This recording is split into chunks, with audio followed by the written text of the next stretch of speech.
Alright, everybody. Let's talk to Blue, I suppose. Conway pets Blue on the side. There's some horses out there behind the house. I feel like that's what he'd rather talk about.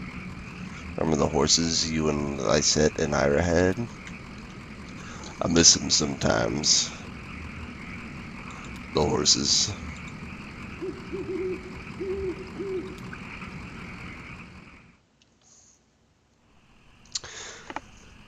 So,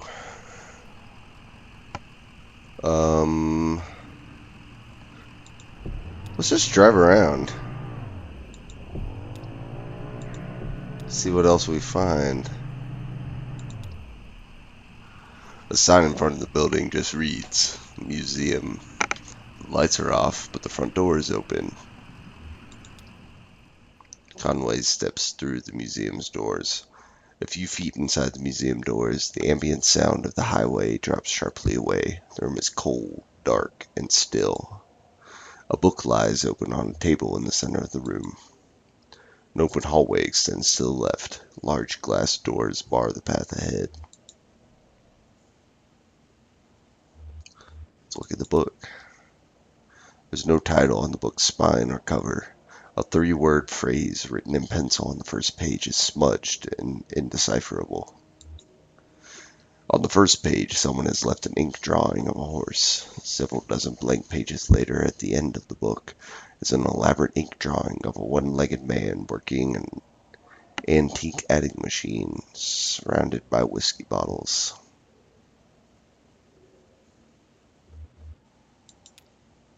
Conway walks down the hallway to the left. Conway's steps echo against the hallway's marble floor and arched ceilings.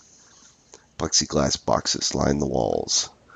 The hallway dead ends on a darkened display case. Conway examines the boxes on the wall. The first box, just a few feet into the hall, contains an assortment of bird wings. Some are missing feathers. One large, brightly colored wing almost glows in the moonlight. Its feathers are intact, but a piece of bone pokes awkwardly out from the tip.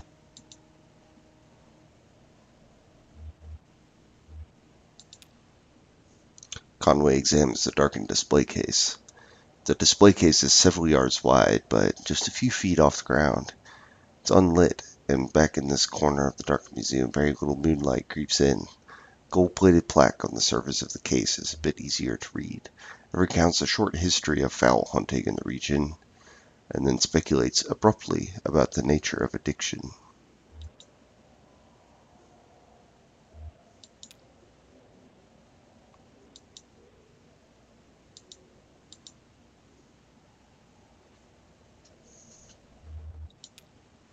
The glass doors won't budge. To apply any more force would likely break them. Fuck it, force through them. The glass shatters. Somewhere ahead, a light switches on. After a moment, it switches off. The room is dark again. The floor is covered in broken glass. Conway walks through the broken glass doors. Broken glass grinds under Conway's boots as he walks down the hall. He has the feeling of being in a larger space. Very little light reaches the far end of the hallway. Feel the walls. Conway runs his hands along the walls. The walls are completely smooth and strangely warm. Conway can feel his breath and sweat condensing on the surface. Conway kneels and runs his hands along the floor. The floor is completely smooth and strangely warm. Same thing. Alright. Let's return to the entrance. Alright. Well, let's drive away.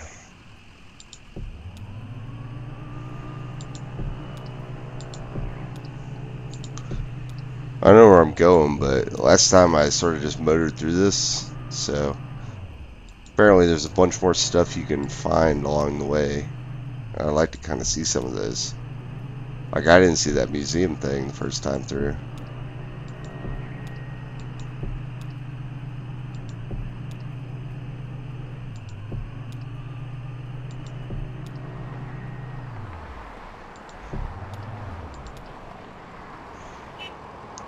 Creek runs alongside the highway and then turns toward a dirty brick building.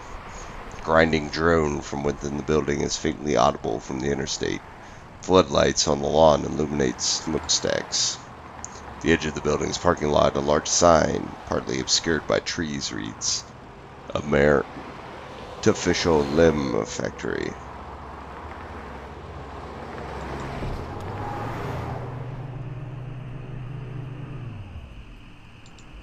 I'll be...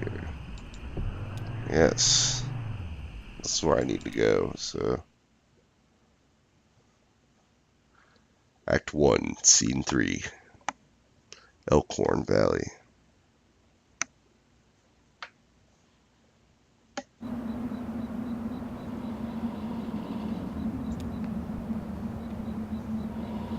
Conway brushes some dirt off Blue's hat. How's it going, Blue?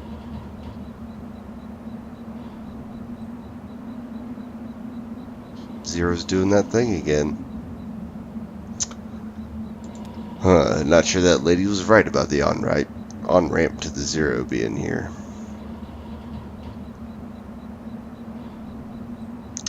Better look around, though. Must be down here somewhere. Let's take our time and check this out thorough, okay?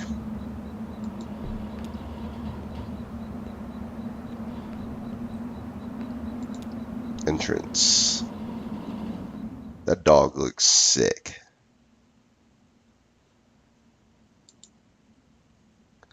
Shannon speaks into the large brick cell phone held up to her ear.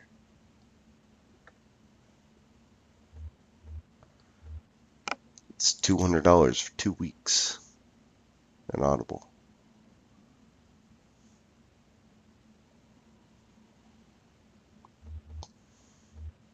But can I trust him not to just change the locks?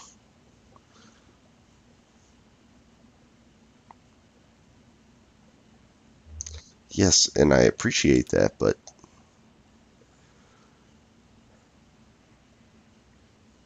Okay, I'll talk to you tomorrow. Love you.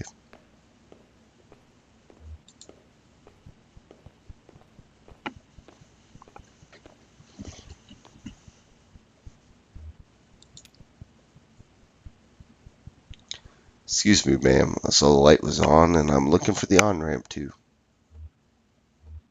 Do you believe in ghosts? Are you here to kick me off the property? Oh, no, no. I guess you don't belong here either, do you? Do you work for the power company? The power company? Oh, no, no. I once worked for an electrician for a few weeks, but I sort of drifted on before I really learned anything. I get it, you're drunk. Okay, you're a nomad. Put it nicely. Well, I do drive a lot. Just me and the road, mostly, when the sun is out. Sound lonely? Nah, I get by. Here's what it is. I drive deliveries for a shop called Lessette's Antiques, and I'm out trying to finish this job.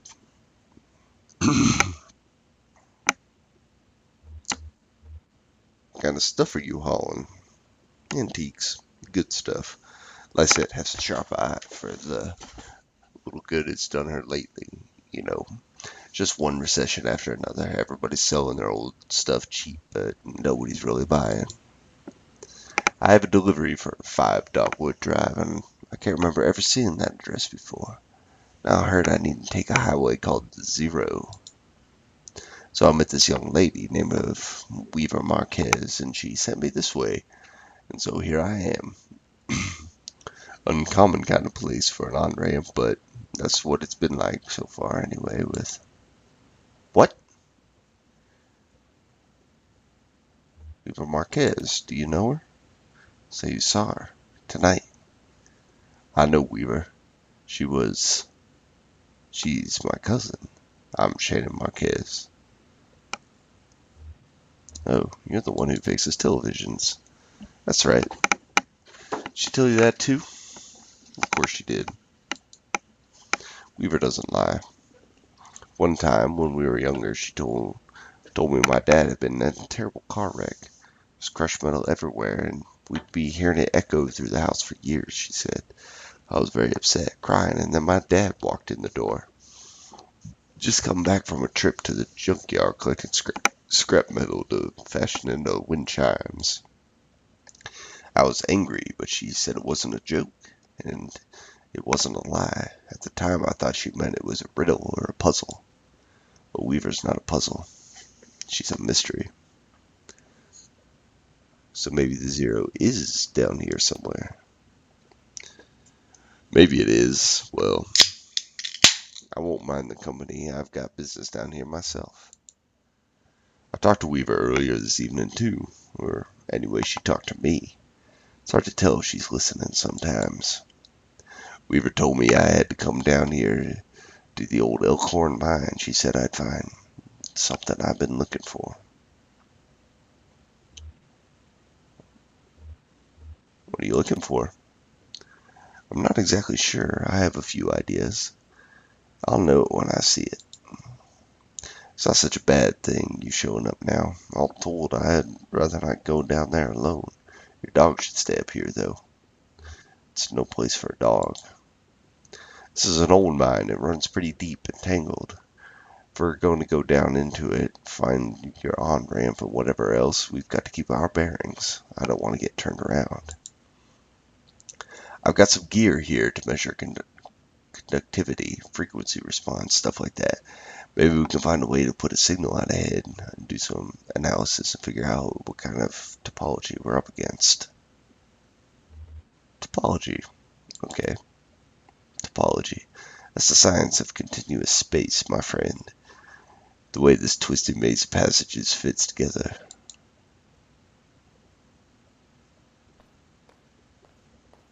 And she's just gonna walk off. Alright guys, hang on 2 seconds. I need to run and put on a jacket. It's fucking freezing in my apartment right now. I'll be back in 2 seconds.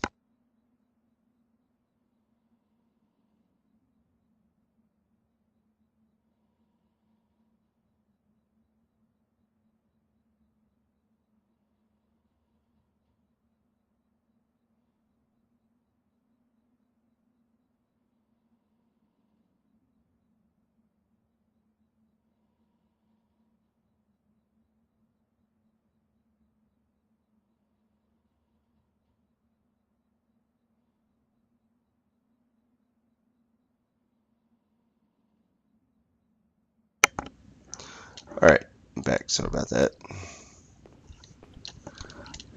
It's just quicker for me to go and grab a jacket than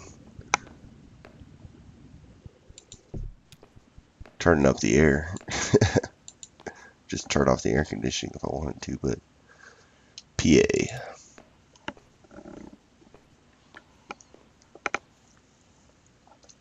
Shit, that runs into the mine's PA system. Do you think it still works? Only one way to find out. Alright, give it a whirl.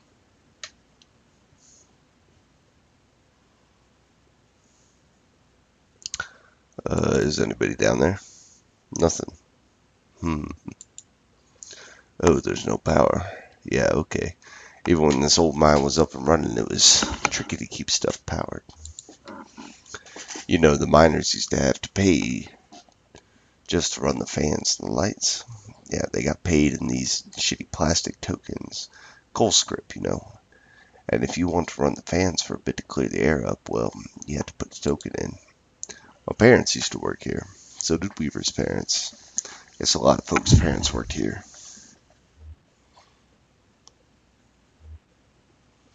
So let's just head into the mine and see what we see. No, I definitely feel better getting some readings first. We don't know what it's like down there anymore. Years of seasonal changes and seismic irregularities could have totally reconfigured it. I'm not going in blind, and neither are you. But we just have to free up some power for the PA system. Everything's rationed.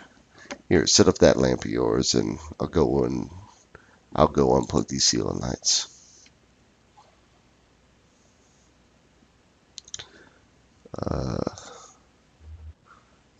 Try to think of something clever to say. I heard the speakers back here crackle a bit. It's on now, right? Try to say something in the mouthpiece. Well, okay, I hear you. We need to measure the echo delay time and figure out how deep the tunnels run. Let's make some noises under the mouthpiece.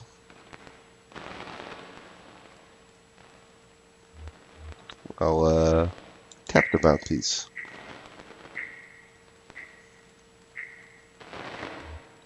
Scrapes a coin across the mouthpiece, knocks on the table, or hum a deep tone.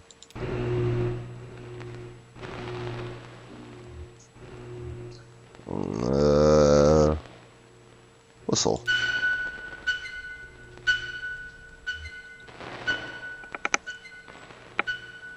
Damn, that's a long delay. These tunnels run deep. Bet some of them have ruptured or joined up with cave system. Alright, I set up my spectrum analyzer, so just say something in the mouthpiece so we can get a sense for how narrow the mine tunnels are. Don't be shy, just say anything that comes into your head. Tell me a story about something, or what did you have for breakfast today?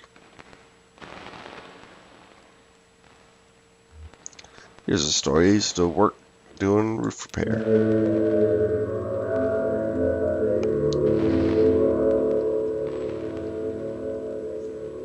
My boss got a real big job out in Louisville.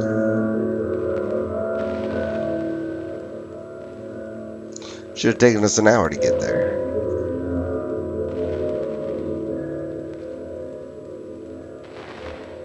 I was too hungover and we ran late. Got it. Looks like the tunnels are pretty cramped. Yeah, low ceilings. Hope you're ready to stoop a bit. Nah, you're probably used to it. One more test. We just need to know if the air is breathable, or if it's too thin or too dense. Sit real close to the mouthpiece and breathe. I'll measure the resonance of your breath with the air in the tunnels. Just try to relax. Try to breathe naturally. Think about the road.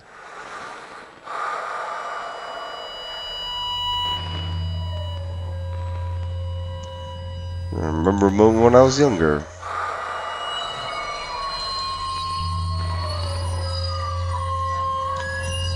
Getting some pretty strong readings here. I think we're in good shape, but keep at it for a minute. Visualize a cold drink. Conway breathes and relaxes.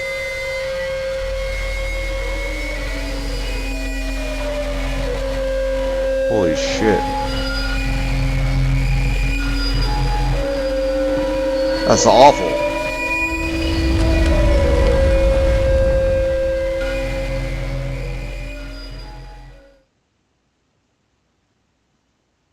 What the fuck? Guess I shouldn't relax. Act 1, Scene 4. Elkhorn Mine. Jesus, are you alright? What the hell? My leg is stuck. Shit. Okay, I'm going to pull you out. We have to get you out of here. There you go. Okay, are you hurt? Did you put any weight on that leg?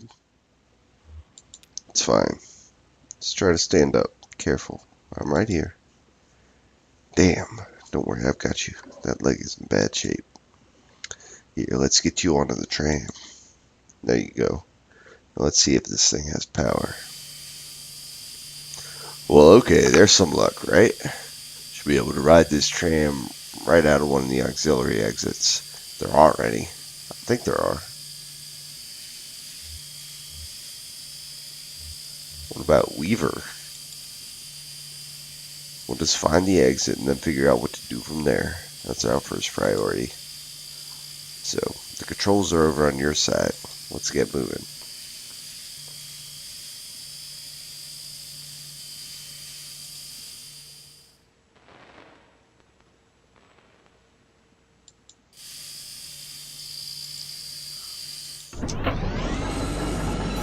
Oh shit.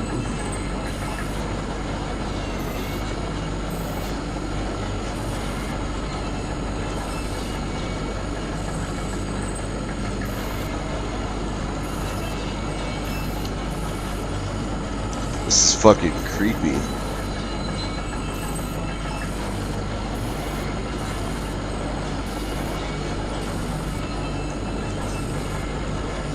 I'm pretty claustrophobic, so just imagining being in this situation would be not a fun situation to be in.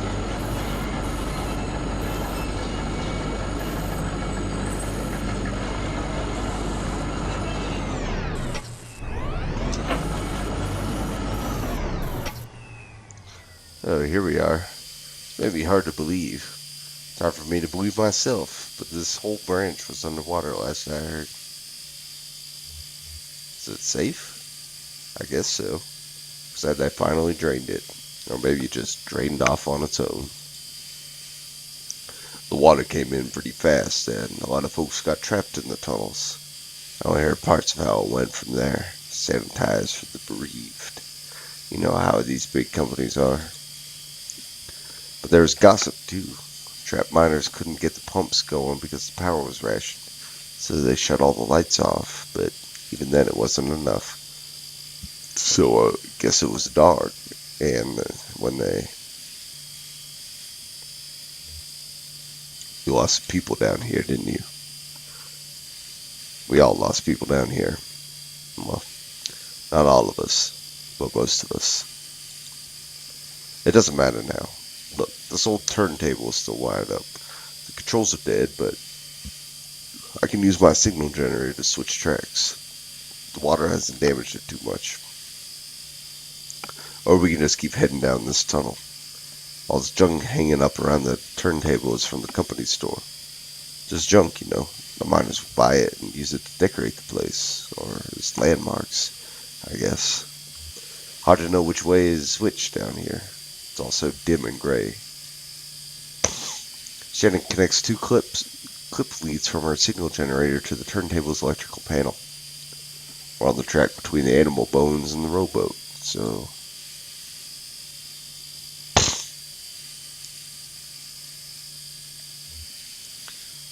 let's keep going the way we're going.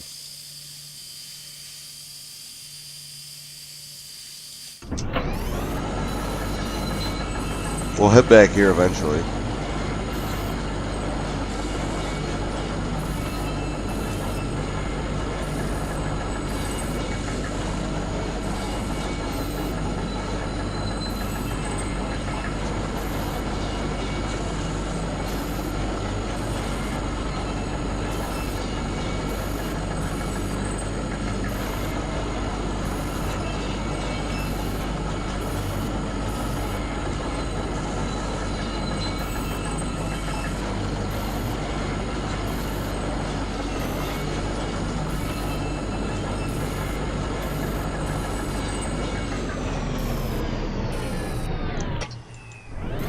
I don't want to exit it just yet. I want to explore this mine a little bit more.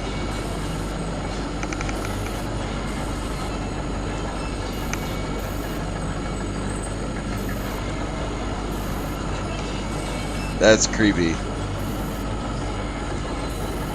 Oh shit!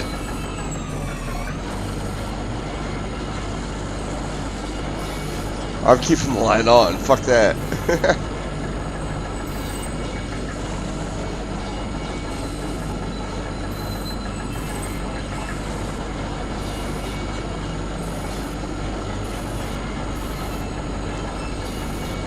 That just sent a chill up my spine seeing that. I didn't see that the first time through this. Yeah. Pendulum in the casket.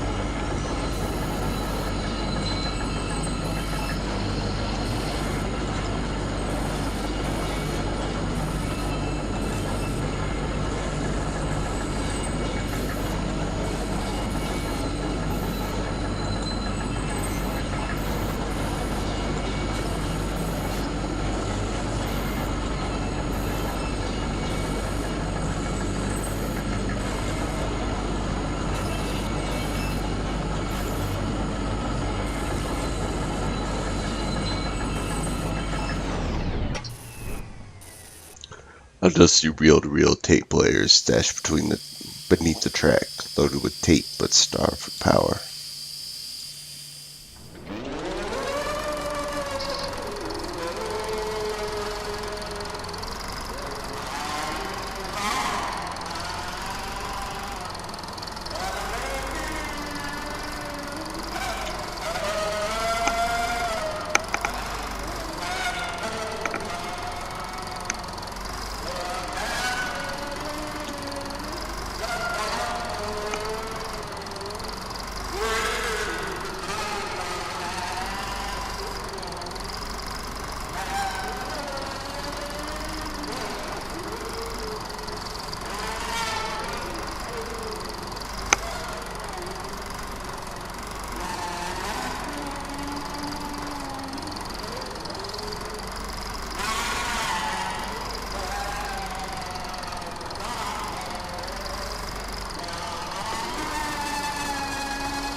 Is this looping? I can't tell. I don't know if I should stop this or not.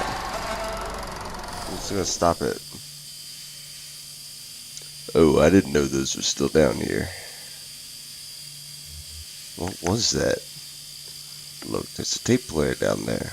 One of those old reel-to-reel setups. When this mine was active, a couple of folk music archivists spent time here recording miner songs. Really academic ivory tower types. None of the miners really talked to them much. So they stayed at the margins, observed, took notes, and sometimes they'd get someone on lunch break to sing into their microphone.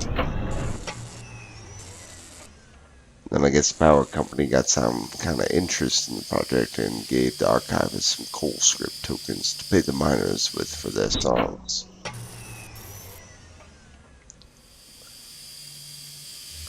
Did your parents sing? Oh, yeah, they sang. They sang in the mine for coal script tokens.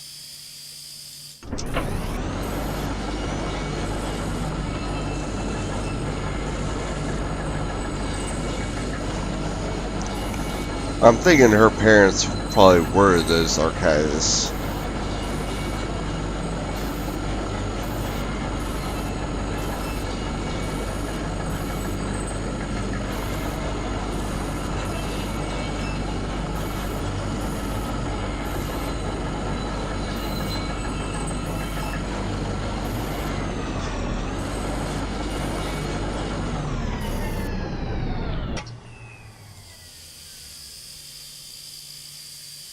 Alright. That's where we started. So we need to go to the bat feeder and the scarecrow.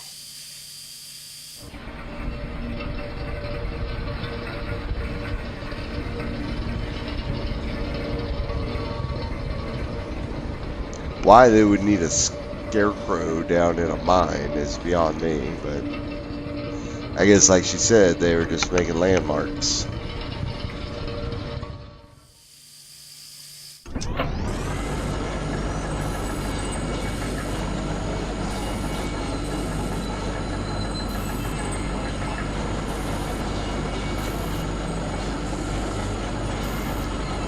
God, the sound in this game is great. The tracks are all messed up here. This tram isn't going any further. Wonder what's down that tunnel.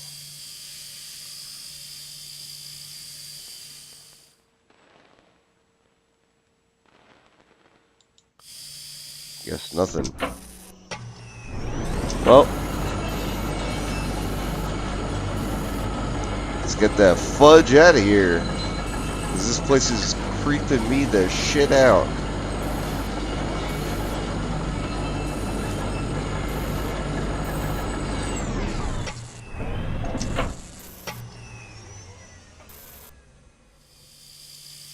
Yep, she's doing that again.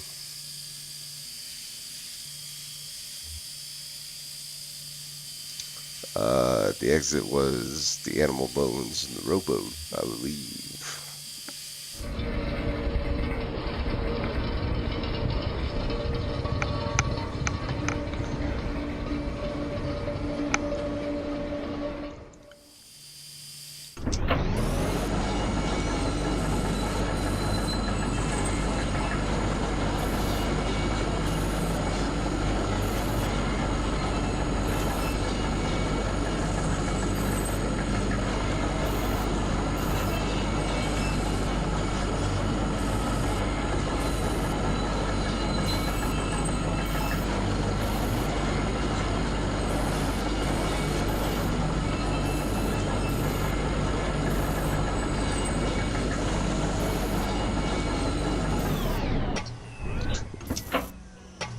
Thank God. Okay, let's go. Yeah, okay, that tunnel where the tracks were broken. I'd like to take a look down there.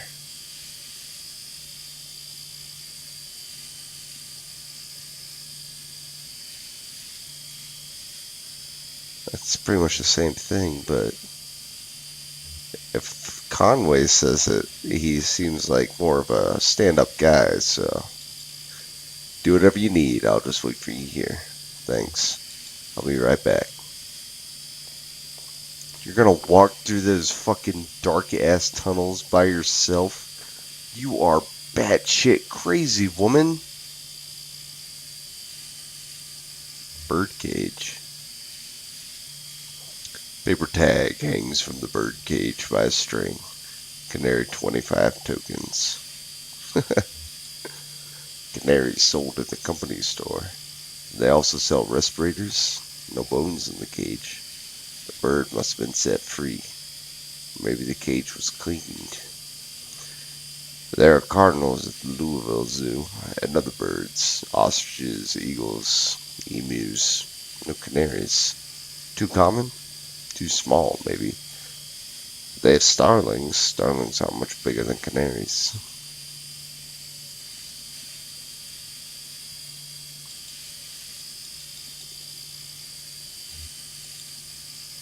Tape reels.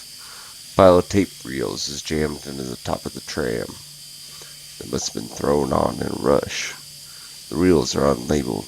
The tape is decayed. Lysette and Ira's son Charlie talked about a piece of music he liked. The old decaying tapes. What was it called? Something about... Charlie had the most bizarre taste of music. Weird, noisy, computer music. Where'd he even hear that stuff? Louisville, probably. Or college. He was a smart kid. Damn pity.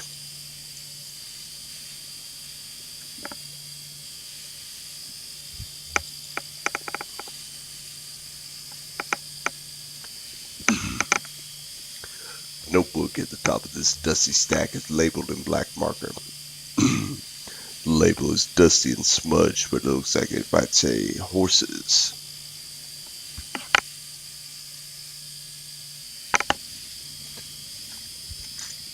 Houses, maybe, or verses, even. Crude and hurried handwriting, too. Lysette has immaculate handwriting. Pristine and measured cursive. Never a stray mark.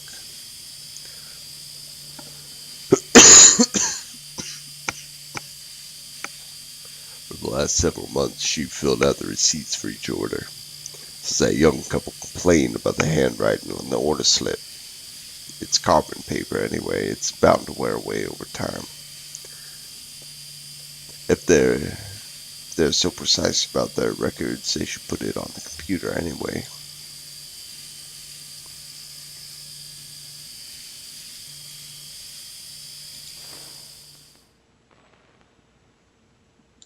I keep expecting to turn off that light and just spooky stuff to happen.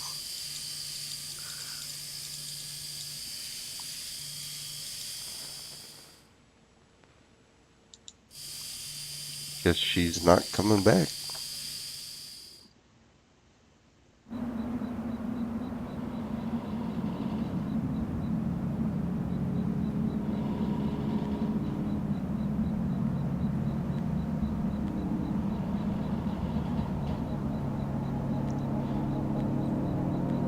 Oh, that's right, his leg got fucked up. Let's look in the shack.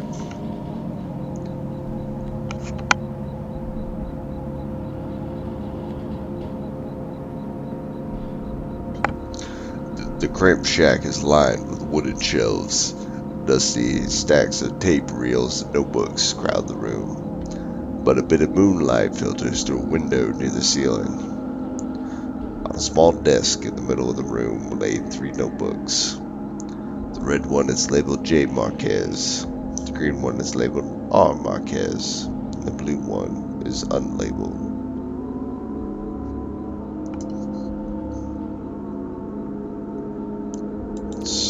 red one. Pages are covered in disorganized notes, some written horizontally and others scribbled vertically into margins. A few pages are lined more evenly and divide up in charts correlating seasons, lyrics, harmonies, and coal halls.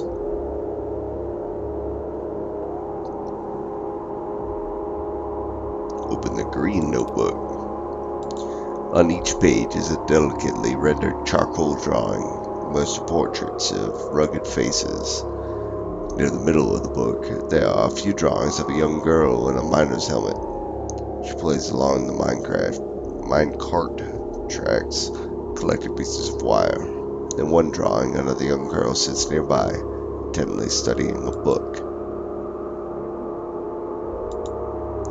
The notebook is full of Greek letters and cryptic mathematical formulas. Near the back of the book, first looks like it might be Shannon.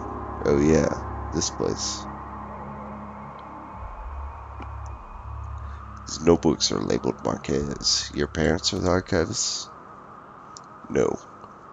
Weaver's parents are the archivists. My parents were miners. How's the leg? I can walk on it, but it's slow. Well, I'll try not to get too far ahead of you. You don't mind my hitching a ride, do you? Kinda got a lift at it. I kinda got a lift out here, but wasn't sure if, when I'd be heading back. I can drive. I can handle it. Okay, your decision.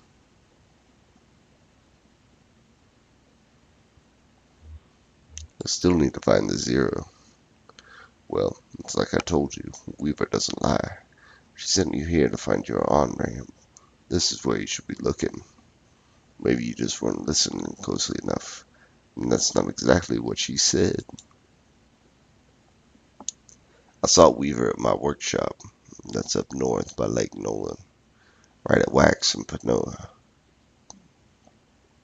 Or Peonia. In the back of a bait shop. Pretty glamorous, right? These are the times we live in. She's either up there or back at the farmhouse. Whichever you want to head to first, just let me know. What do you mean just let you know? I'm the one driving.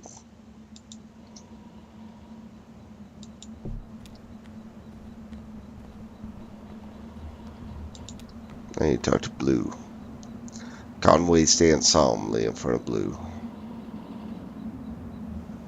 Blue, this is Shannon. Nice to meet you, Blue. Yeah, fucking feed that dog. I've got some dry banana slices in my bag. Would you like one?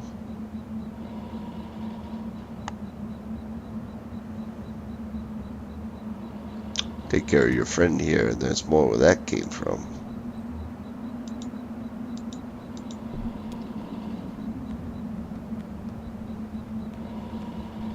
He's walking like he got fucking shot. What does that mean? Shannon, Lysette's Antiques. I guess this is your truck. Surprised? It's kind of old. No, I'm not surprised. I guess it's an antique too. I think it suits you.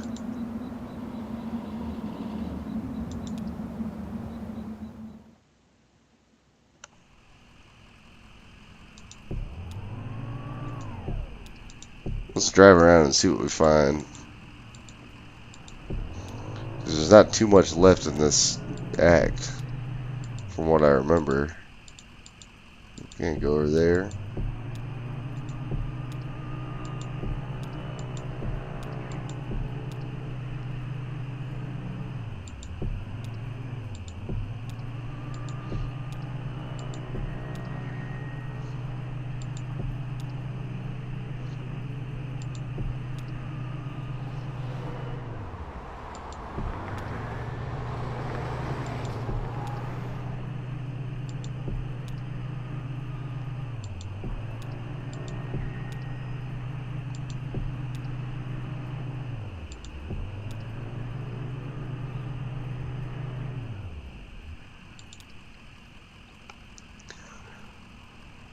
The exterior of the Barren River Rural Electric Cooperative Corporation is in a dingy beige sprinkled with fading graffiti. The front of the door hangs open from a broken hinge.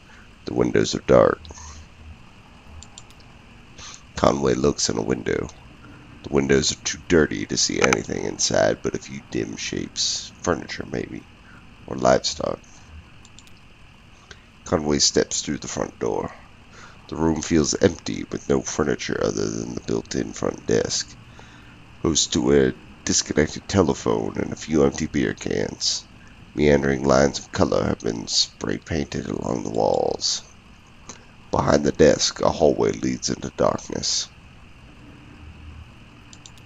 Conway lifts the telephone receiver to his ear. There's no dial tone. The phone is disconnected.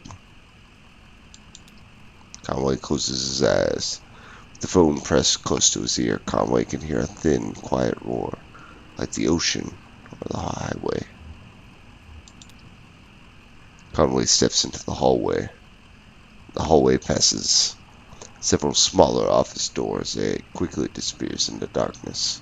Something is glowing in the distance, barely. Conway tries a few of the office doors. When the office doors are still locked, another has been broken open. The door handle bent awkwardly inwards and embedded in the wood, but it's jammed against a filing cabinet. On closer inspection, through the cracks in the door, the whole room is filled with filing cabinets and other disused furniture. What is that? The hallway passes several smaller office doors. It quickly disappears into darkness. Walk to the dark end of the hallway. Conway walks to the dark end of the hall. The door at the far end of the hallway is tightly closed, but a warm glow bleeds in from its edges. Conway opens the door at the end of the hallway. The handle is loose and the door swings open easily. The hallway fills with warmth, light, and the smells of smoke and coffee. About a dozen men and women sit around a campfire in the middle of a large room. Cubicle walls have been cut into pieces, some leaning up against the walls and some arranged into stacks of firewood. One of the women waves to Conway and offers him an empty chair. It's missing wheels, but it's comfortable and easily adjustable to his height. Someone takes a pot hung above the fire and pours coffee into a styrofoam cup. Conway accepts it, and they all return to watching the fire.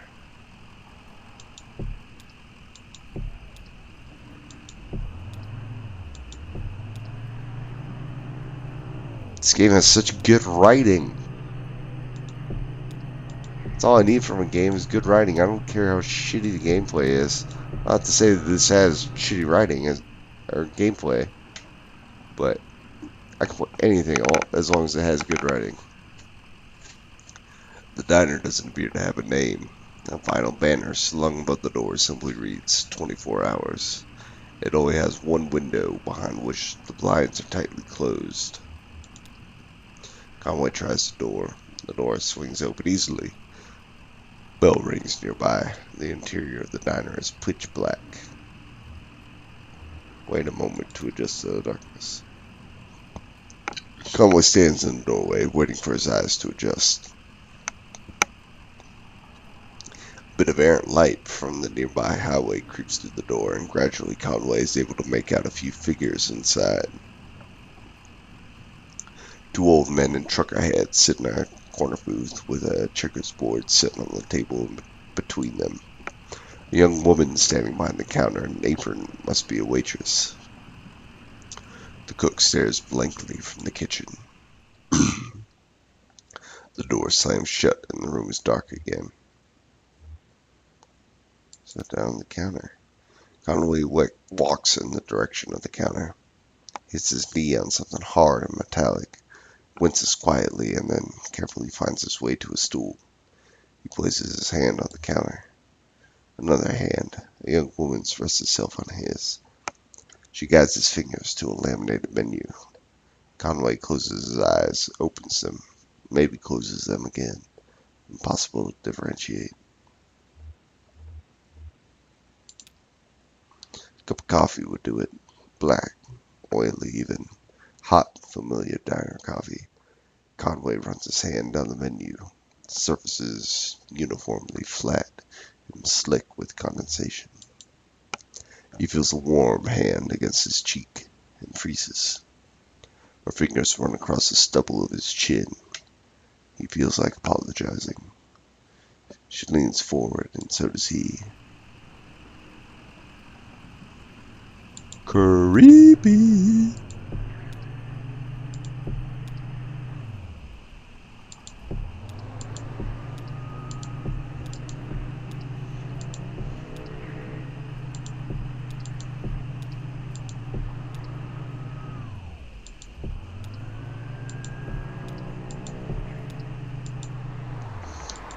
Alright. Just make our way to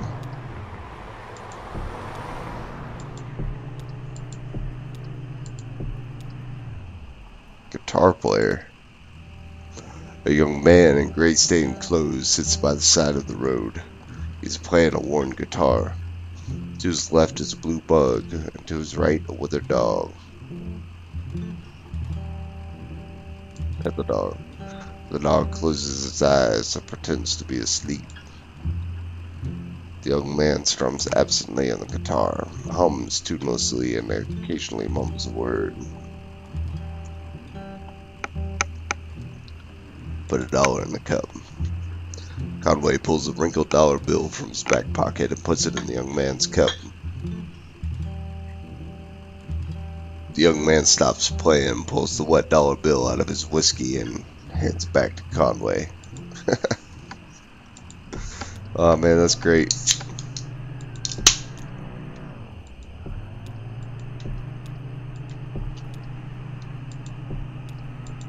Anything around here? We need to get to that bait shop.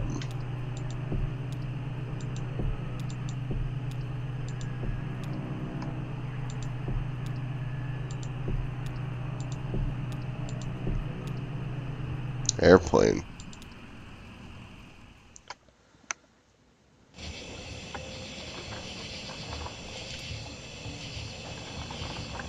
Two shirtless, shoeless men push a light aircraft along the highway. Occasionally, one or the other slips a bit on the sweating asphalt, or stops to pull back his hair.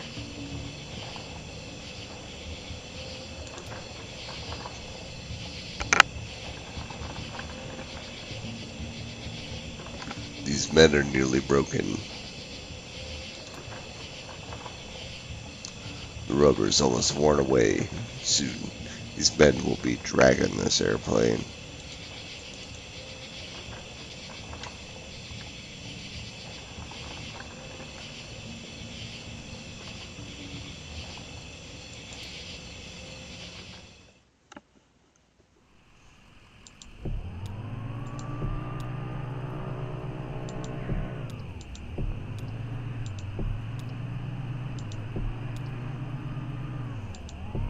Well, that seems like a good place for a bait shop.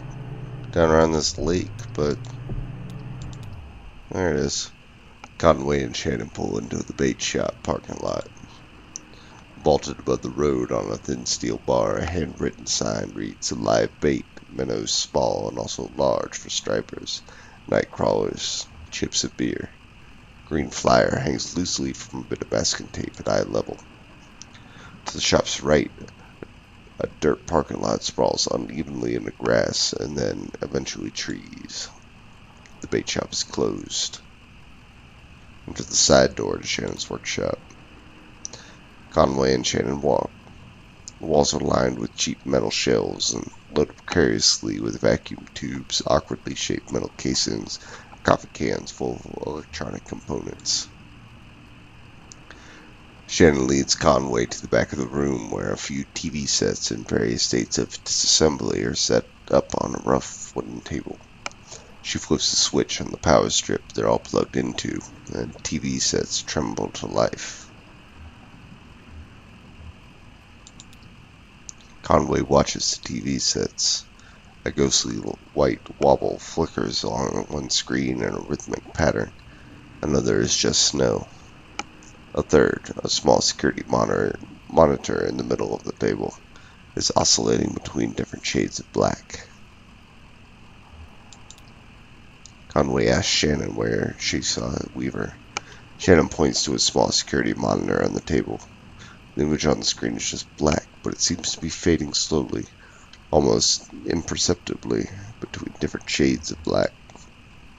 Shannon tweaks a few knobs on the side of the monitor, but the picture doesn't change. Conway stares directly into the security monitor. The screen is a cavernous black. It hums and swells at the pace of the tide. Conway loses track of the workshop's walls. They could be inches away or miles. He is adrift on black water, traveling swiftly toward a rocky shore. There should be a lighthouse or a buoy by these rocks. It's too dangerous. Shannon switches off the power strip. Weaver is not here.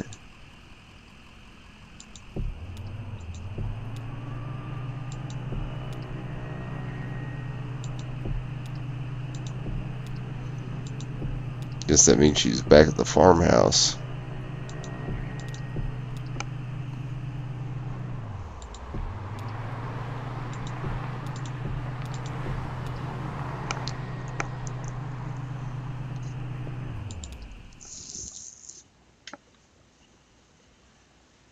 Act 1, Scene 5, Marquez Farmhouse.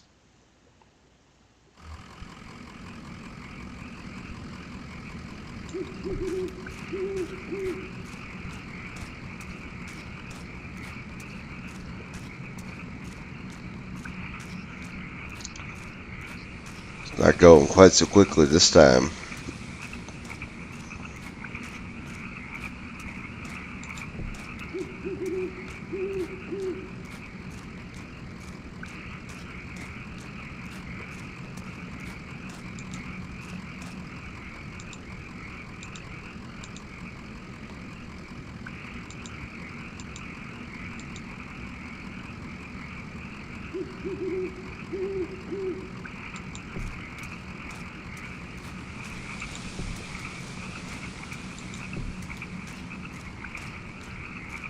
That was a nice touch. It wouldn't let me go until she came up and started helping me along.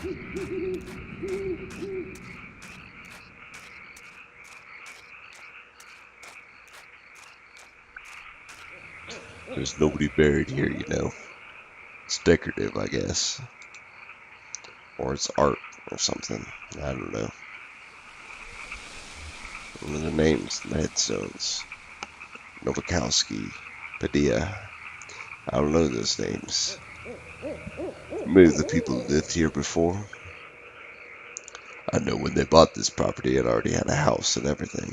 Or maybe they have some other symbolic meaning. Oh, and look at that midstone. Marquez.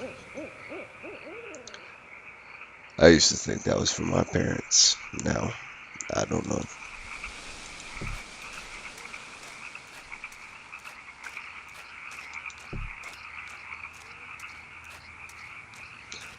It really sounds like a southern summer night with the frogs and the cicadas and the owls and everything. And the crickets. It just sounds exactly like it does here where I grew up in Tennessee. Sounds exactly like it.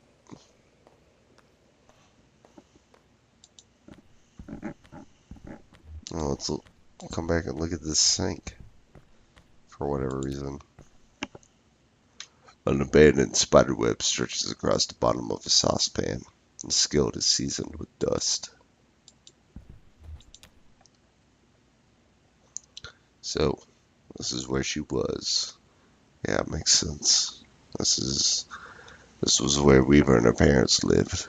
I took out a bunch of loans, you know, and had this place built. Do you have any debts? I owe some people some apologies. Well, you're lucky. That's all you owe. My parents were like that until the company store found a way to get to them. For my dad, it was tokens to run the fans and air purifiers, and for my mom, it was the canaries. Two solutions to the same problem, but they sure sounded different. Weaver had debt too, a lot of it, all tuition.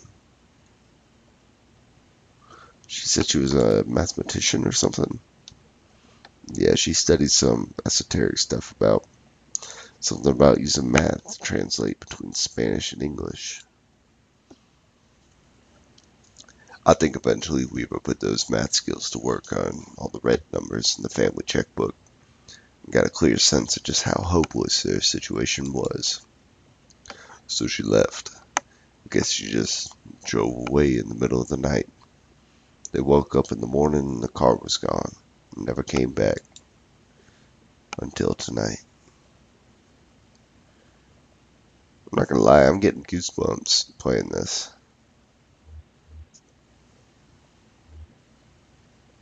She seemed really focused on that old TV.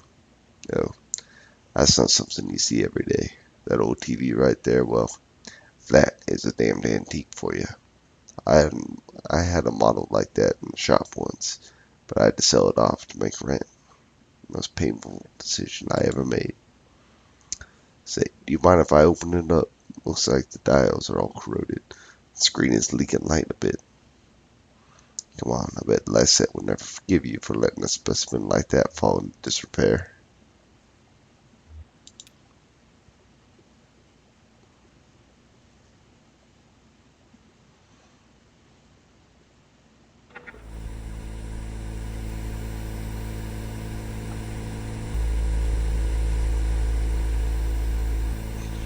Oh yeah, these tubes are all messed up. Look like they've been in a swamp or a cave or something. There's moss growing on this one. That's okay, I have a few spares in my bag here. Here, I pulled this one out of the vault computer monitor. Just needs to be recalibrated a bit. Okay, that oughta... Should be seeing something now. Are you seeing anything? Hey, that was dangerous. What are you doing there? Damn, okay. Here. I think the contacts are dirty. Now don't go telling my customers I clean up old vacuum tubes with spit. There, just gotta turn it north, south, and...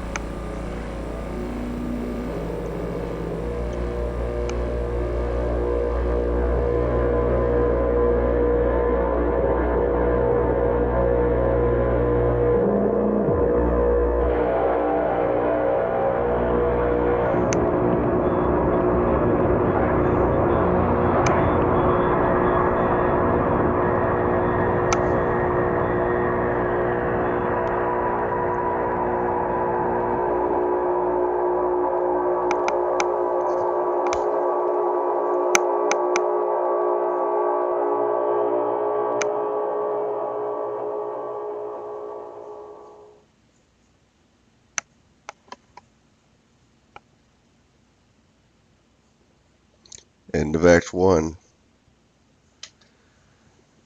Damn, see... That's why I was so excited for Act 2 to come out. The ending is fucking crazy. I'm assuming that is Kentucky Route Zero that we just found. Kentucky Route Zero. See, I've never really decided to myself which way I want to say that word. Either route or route. I think in this it's apropos to say Kentucky Route Zero. Because in the song, don't they say Route 66? The song? I don't know. Either way, this is by far one of the most atmospheric games I've ever played in my life. Like you really get sucked into the world. Like I was telling you, I was literally getting goosebumps during some of those parts. Granted, I am kind of susceptible to that kind of thing. I get sucked into things pretty easily, but I still think that's what gets me into the game more than anything is a really, really interesting story like that. Like, you can take your graphics and shove them off your butt. You can take your gameplay and shove them off your butt. Just give me a good story, good interactive story like that. Anywho, next time we will get into Act 2, new territory for me. That pretty much was new territory for me anyway, because it's been so damn long. It's been, God, I can't remember when Act 1 came out. It came out probably January, and it's now May, end of May. No, it's not even May anymore. It's June. It's June 1st today. Um, so yeah, I hope they don't take that long until Act 3. But anywho, we're about to jump into Act 2. So stick around if you want to see that.